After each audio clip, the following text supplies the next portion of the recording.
आज मैं आप सभी के सामने एक ऐसे शत्रु की चर्चा करने आया हूँ जो हमारे घरों में नहीं, हमारे दफ्तरों में नहीं, बल्कि हमारी आत्मा और शरीर के भीतर बैठा है।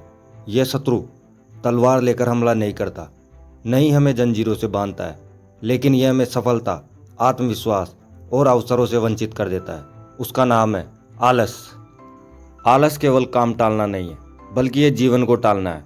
जब भी हम कहते हैं कल से पढ़ाई करूँगा, कल से व्यायाम शुरू करूँगा, कल से मेहनत करूँगा, तब समझ लीजिए कि हमने आलस को अपने सपनों पर शासन करने का अधिकार दे दिया है। महान विचारक कहते हैं आलस मनुष्य की क्षमताओं पर जंग की तरह चढ़ जाता है और उसे धीरे धीरे खोखला कर देता है। एक बार एक शिष्य ने अपने गुरु से कहा, गुरुदेव, मैं महान बनना चाहता हूँ, मुझे सफलता चाहिए।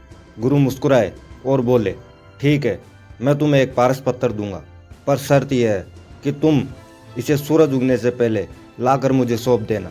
शिष्य ने सोचा, अभी तो रात है, मैं सो लेता हूँ, सुबह आराम से उठकर ले आऊँगा। लेकिन आलस के कारण वह देर से उठा और जब पहुँचा तो सूरज निकल चुका था।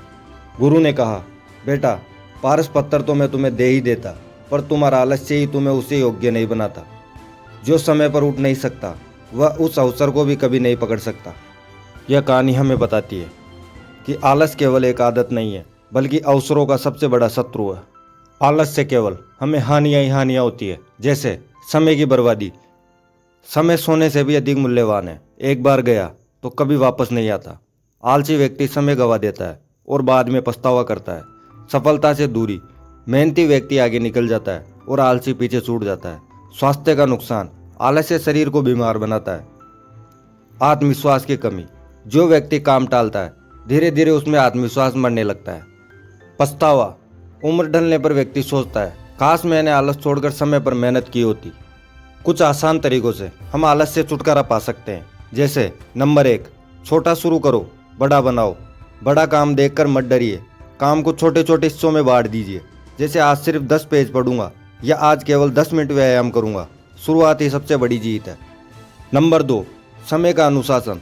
रोज सुबह जल्दी उठना सीखिए। सूर्योदय से पहले उठना केवल धार्मिक कारणों से नहीं, बल्कि जीवन की ऊर्जा पाने के लिए भी जरूरी है। नंबर 3, प्रेम और लक्ष्य से जुड़ाओ। जैसा श्री श्री रविशंकर कहते हैं, प्रेम, भय और लालच आलस भगाने के उपाय है, लेकिन सबसे बड़ा उपाय है प्रेम। जब आप अपने काम को प्रेम से करते हैं तो वह बोझ नहीं, आनंद बन जाता है। नंबर 4, प्रेरणादायक वातावरण। आलसी लोग आपको आलसी बनाएंगे, मेहनती लोग आपको मेहनत करना सिखाएंगे। इसलिए अपने आसपास प्रेरणादायक लोगों का साथ रखिए। नंबर 5, शारीरिक गतिविधि। शरीर को सक्रिय रखिए, रोज व्यायाम कीजिए। एक स्वस्थ शरीर में आलस कभी टिक नहीं सकता। नंबर 6, अभी का मंत्र। काम को कल पर मत टालो, अगर अभी करना संभव है तो अभी करो। यही मंत्र आलस का सबसे बड़ा इलाज है। 3 चीजें जीवन बदल सकती है। बहानों को कोशिश में बदलो, आलस को निश्चय में बदलो और समस्याओं को अवसर में बदलो। सोचिए, अगर भगत सिंह, चंद्रशेखर आजाद या स्वामी विवेकानंद आलसी होते तो क्या इतिहास में उनका नाम लिखा जाता? क्या कलाम साहब ने आलस के सहारे मिसाइल मैन की उपाधि पाई? नहीं, उन्होंने अपने जीवन में आलस को धूल चटाई और मेहनत को अपना धर्म बनाया। अगर वे आलस कर सकते थे तो आप और मैं भी आलसी रह सकते थे, लेकिन उन्होंने मेहनत चुनी। आज हमें भी वही चुनना है। तो आइए आज संकल्प लें, आज से, अभी से मैं आलस्य को त्याग दूंगा। मैं मेहनत और अनुशासन को अपनाऊंगा। मैं अपने सपनों को केवल सपने नहीं रहने दूंगा, उन्हें साकार करूंगा। दोस्तों, अगर ये बातें आपके दिल पर लगी हो तो इस चैनल को लाइक करें, शेयर करें और सब्सक्राइब करना ना भूलें। धन्यवाद।